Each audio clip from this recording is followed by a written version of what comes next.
আৰু কৰিব লগা কামখিনিতো কৰিলোৱে এতিয়া পঢ়িও ললো ৰিলছ এটাকে বনাই লওঁ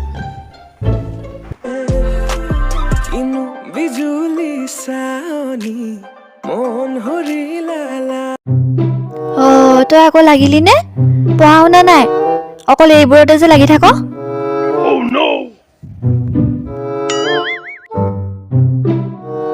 কামৰ নামত একো নাজান মোকতো অলপ কামত সহায় কৰি দিয়া দূৰৰে কথা দিনে ৰাতি অকল এইবোৰতে লাগি থাক কোনেনো উলিয়ালে নহয় এইবোৰ কৈছো নহয়